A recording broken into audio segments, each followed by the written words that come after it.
Welcome to Tweener Madness, the high-stakes startup showdown where 8 promising companies go head-to-head for a $25,000 investment prize from the Triangle Tweener Fund. But before the competition kicks off, let's meet the people making the tough calls, the judges. In this special Meet the Judges episode, we're sitting down with the investors and industry leaders who will be asking the hard-hitting questions, evaluating the startups, and ultimately deciding who moves forward in this bracket-style competition. Each round, 3 judges will vote on which startups advance, leading up to the finals in early April, where one company will take home the top prize. From the judges, you'll hear about their backgrounds, what they look for in a winning startup, and maybe even get a little inside scoop on their decision-making process. So, if you're a founder looking for investment, an entrepreneur curious about what investors really want, or just someone who loves a good business battle, you are in the right place. Let's meet the judges. Here's your host, Scot Wingo. Hey, it is David Gardner, one of our illustrious selection committee members for Tweener Madness. Dave, we appreciate you doing this. Happy to be here, Scott. Yeah, I want to get you on the podcast to tell your entrepreneurial story because you've lived basically at least 2 lives I'm aware of. I'm sure there's stuff even before then that's fascinating. But for today, let's talk about kind of putting on your investor hat. Share for folks a little bit of background of who you are, how you came to the Triangle, and then what your investment activities have been as an angel investor and then like an institutional investor. Sure. Well, I started off, I grew up in Virginia and did my undergraduate was in philosophy. Then I came down to the Triangle to Wake Forest to do a master's of theology and dead languages. So taught dead languages for a while. Then I found my way over to NC State and I almost finished a master's of information science degree there, but decided that I should make payroll rather than homework a priority. And started a software. My first company was really more of a software services company. We wrote custom software and built that up to a couple hundred developers, and then started realizing that product is where the magic happens, not services, and started spinning out commercial products. And 8 companies later, my wife suggested that I shouldn't start another company if I wanted to stay married. And so I became a free coach to startup entrepreneurs, just started helping them out and supporting different entrepreneurial initiatives in the area. And one of the things I quickly learned is they need more than advice, they need capital. And so I started writing checks. I wrote $4 or $5 million worth of personal checks. And several of those companies did really well. And I seem to have a nose for picking out good value props and scalable models. And so other people asked to invest with me. And in a matter of a couple of weeks, I had raised my first little $12 million early stage B2B SaaS fund. And that led to a $31 million fund. And now we're into a third fund, which is a $50 million fund, and have a full team. And we actually seem like we know what we're doing now. Yeah, so that fund is called Co-Founders Capital, and your first one was, let me make sure I get this right. Your first one was 12 million, and then what year was that? 2018. 2018. Okay, and then this fund 2 was 31 million, and that was 2021. Yeah, something like that. I think so. Yeah. Actually, I'm sorry. It was 2015. I think. 15. Was the first fund. Yeah. Okay. And then second fund. Yeah, about every 3 or 4 years, you start a new fund. You have to deploy the capital from the first fund. You don't have to exit them all, but you do have to have the portfolio, all new investments done out of a fund before you start the next one. Right. So you guys are on fund 3 and you've grown, 4x since you started, which is awesome. For folks that don't know co-founders, and kind of the today iteration, fund 3. What's the, you said the fund size is 50 million. What's the sweet spot? So are you guys, how much, what stage of company, geography, if that's interesting, category, and how much do you guys look to invest? Yeah, our thesis it's expanded somewhat geography. It was just the Triangle with the first fund. Then we realized that as your fund gets bigger, you need a little larger geography. So it became more of all of Carolinas, and we had a few investments outside of the Carolinas. But then it's the entire Southeast for our third fund. So our geography is Southeast, very early stage B2B SaaS software. We do pre-revenue investments, which is unusual. One of the few people around that will write checks at that stage. Our first check's about $1 million, 1 to 1.5 million.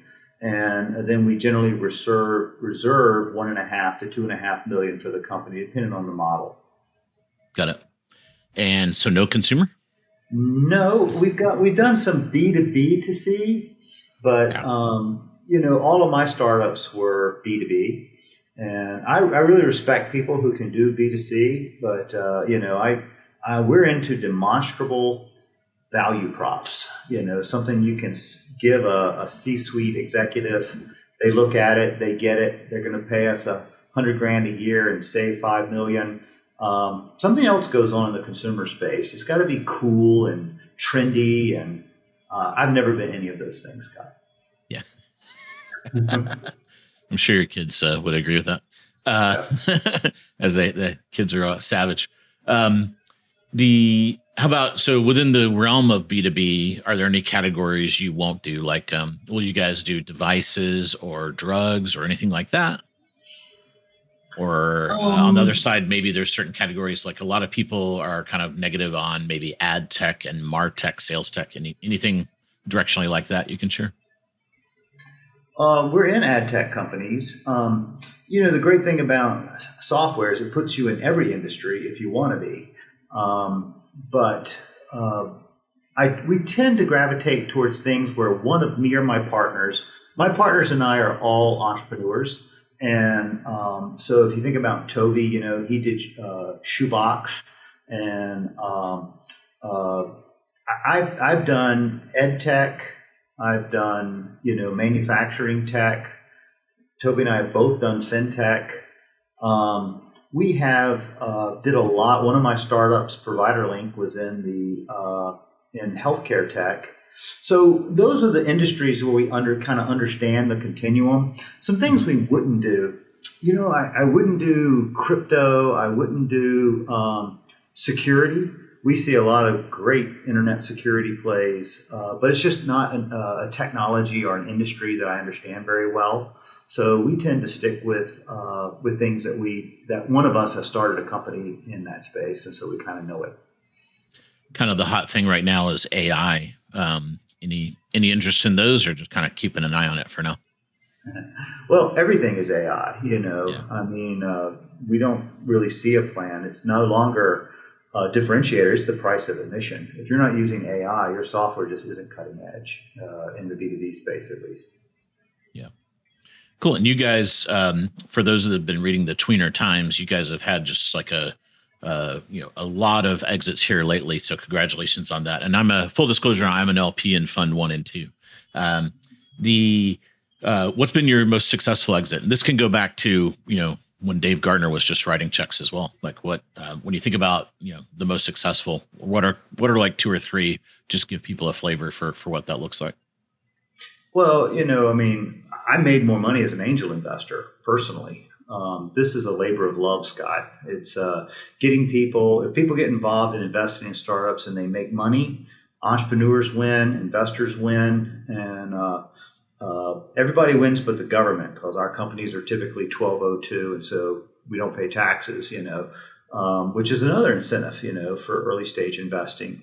But I tend to make more money. I mean, all the way back, one of the first deals I did was Filter Easy, which you probably know, Thad and Kevin. But I put a couple $100K in that company and made over $5 million, and still have like 10% of my equity there. So in the fund, I'm maybe, I was 10% of the first fund, and maybe half of that in the second fund as an LP personally. So instead of getting 100% of the return, like when I was an angel investor, now I'm getting 5% or 10% personally of the return. So it was more lucrative for me to do my own thing, but it wasn't very scalable. I could only do one or two companies a year and really be hands-on involved in that company. So what I do now, I make less money, but I do a lot more deals and involves a lot more people. And it's really nice to have partners that carry a lot of the load, and they've been great. I'm blessed with partners who are way smarter than me, which is always a good thing. Yeah. Okay, so we've got Filter Easy, and then you guys, I think Element 451 would probably be on up there in the Mount Rushmore of co-founders. Yeah, it was good. Yeah, that was a good one. It was good. We put, I think, total of a couple of million, maybe 2.5 million into that company, and so that was many multiples on our money. We made. I can't remember exactly right offhand because we left some money in the company. But the highest multiple we've done was the biospatial exit last month. That was, I just could not believe the multiples on that. But they had proprietary data, which really is a game changer. If you look at your typical growth rate versus, recurring revenue, if you got proprietary data and you throw that in, it's like putting yet another multiplier on all those numbers. Yeah. In the AI world, the proprietary data is the gold dust, right? So it's the new network effect that we used to talk about 10, 15 years ago. Cool. So a lot of people keep an anti-portfolio. So the things they said no to, anything on the Dave Gardner anti-portfolio? Well, we say no. I get a dozen plans a day. So I'm saying no to almost all of them every day. If I get 2 a week that I want to do a deep dive on, that's a good week, Yeah. So but we always try to help. I always say, find a sophisticated investor who tells you no and tells you why. That's the best thing that could happen for your business, because you keep going back and iterating on that until eventually, and some of our best deals were entrepreneurs that I said no to, for a year. Then they came back and I couldn't say no anymore because they had overcome all of the objections. And so it's, we say no a lot, but no can be a good thing. Yeah. Yeah.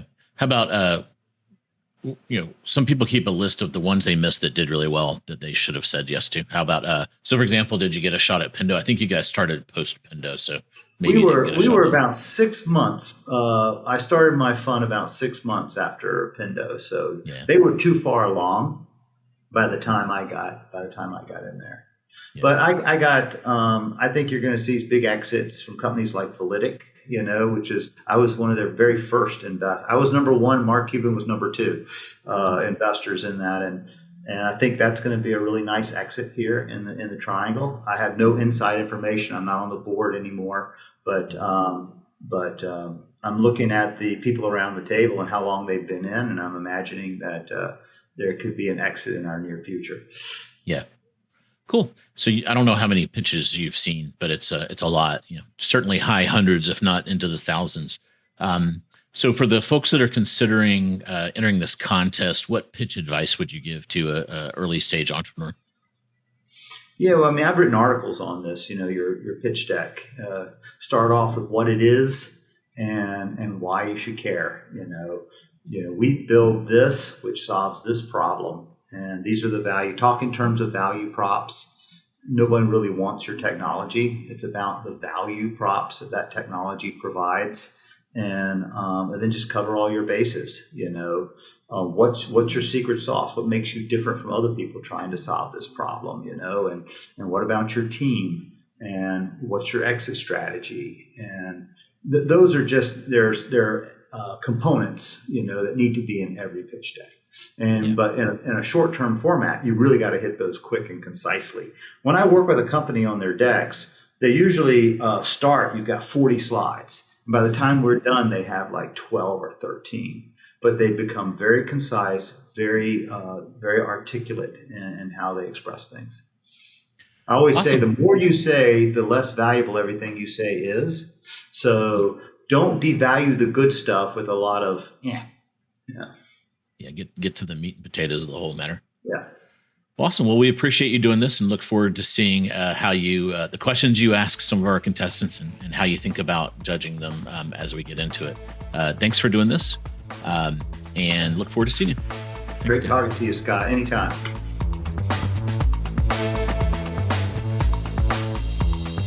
That's a wrap on this Meet the Judges episode. Now you know the minds behind the decisions, the investors and industry leaders who will be putting these startups to the test. As Tweener Madness kicks off, they'll be asking the tough questions, making the tough calls, and deciding who advances in the bracket, all leading up to the finals in early April.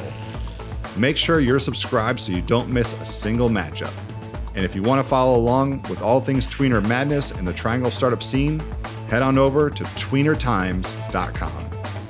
Also, if you're thinking about launching your own podcast or want to bring professional production to your brand, check out Earfluence.com.